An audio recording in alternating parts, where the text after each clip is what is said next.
जो लोग 4 साल की नौकरी के बाद एक कम उम्र में रिटायर हो जाएंगे, उनके भविष्य का कुछ पता नहीं, उनको पेंशन भी नहीं मिलेगी। हम लोग अपनी सेना की भर्ती की जो प्रक्रिया है उससे खिलवाड़ कर रहे हैं।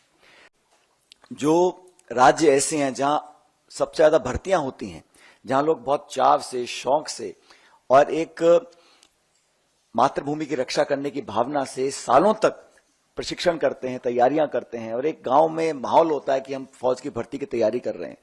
ऐसे लगभग 2.25 लाख लोग हैं जिनको आपने भर्ती दी लेकिन ज्वाइन नहीं कराया। जय हिंद। पहले आप ये वीडियो देखिए, उसके बाद में बात करते हैं।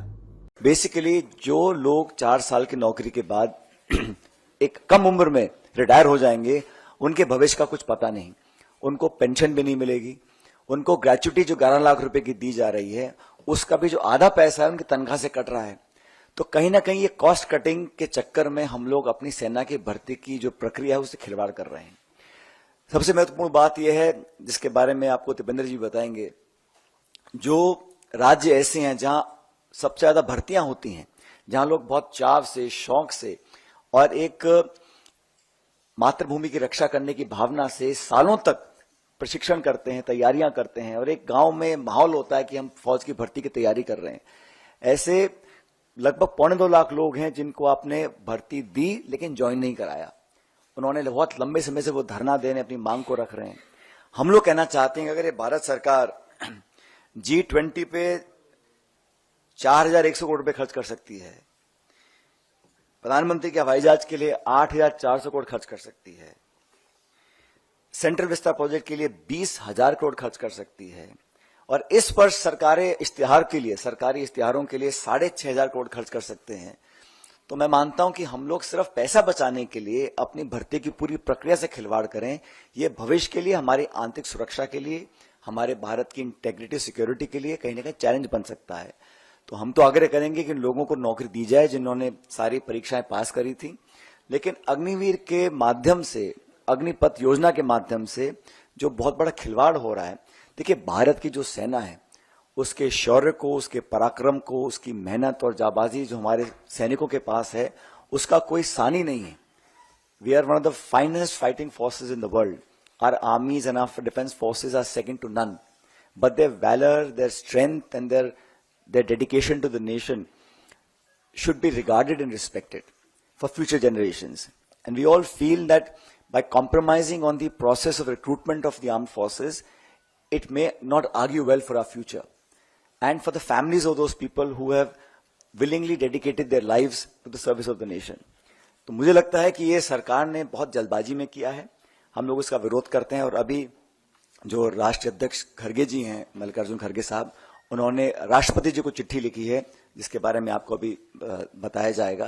लेकिन हमें मानते हैं कि जो भर्ती की प्रक्रिया है उसको बहुत गैर जिम्मेदाराना तरीके से इस सरकार ने डील किया है और खुद जो सेना के अध्यक्ष रह चुके हैं, बड़े बड़े पदों पर रह चुके हैं, उन कई लोगों ने इस पर अपनी आपत्ति जाहिर करी है। तो कांग्रेस पार्टी उन नौजवानों के साथ है जो भविष्य में सेना के अंदर अपना भविष्य देखते हैं, उन सब लोगों के साथ हैं जो हमारे वर्दी पहनकर सरहदों पर खड़े होकर देश की रक्षा करते हैं। लेकिन भारत सरकार को इस प्रकार की स्कीम नहीं लानी चाहिए थी। हम इसके विरोध में हैं और सबसे पहले हमारी मांग ये रहेगी कि जिन लगभग 2.25 लाख लोग ऐसे हैं जिन्होंने सारी परीक्षाएं पास करी थी, उनको सरकार ने अभी तक ज्वाइन नहीं कराया है।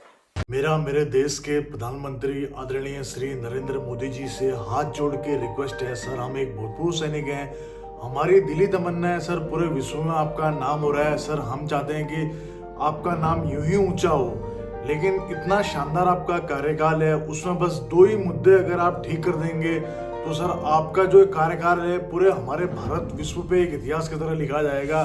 सिर्फ एक तो युवाओं के रोजगार के ऊपर में ध्यान देने की जरूरत है, दूसरा जो फौज की, जो इंडियन आर्मी लोगों का सपना होता है, ये एक जुनून है, मतलब इसको पाने के लिए, इसकी ऑलिव ग्रीन ड्रेस पाने के लिए लाखों युवा अपने मतलब सपनों को पूरा करने के लिए कितनी मेहनत करते हैं। सुबह 4 बजे उठते हैं, उनके माता पिता अपने सपनों में से कटौती करते हुए उनको डिफेंस एकेडमी में भेजते हैं ताकि हमारा बच्चा इंडियन आर्मी में जाके माँ भारती की सेवा कर सके, अपनी ऑलिव ग्रीन और कॉम्बैट ड्रेस को पहन सके।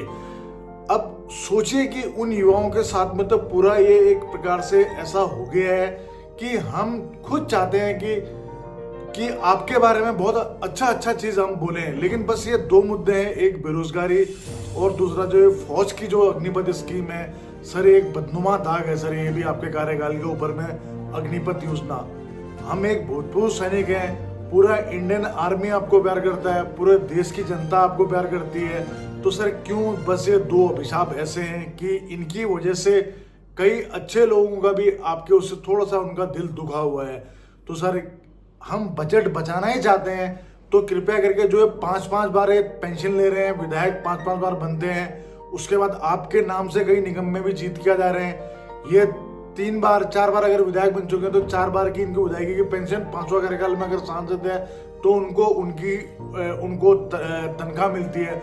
तो सर इन सबको काट के जो वर्तमान रहेंगे उसकी सिर्फ सेवाएं मिलनी चाहिए, और राजनीति एक सेवा है, तो सर इनके जो फिर अगर सेवा ही है और ये सोचते हैं कि नहीं ये एक जनभावना वाली सेवा है, तो सर इतना बड़ा मोटा वेतन क्यों उठाते हैं? ठीक है, इन लोगों के लिए जो संसद की जो मीटिंग होती है, विधानसभा की मीटिंग होती है, इनमें जो खर्चा आने वाला वो कीजिए, लेकिन ये रूट जाते हैं तो सीधे इन लोगों के लिए रिजॉर्ट है।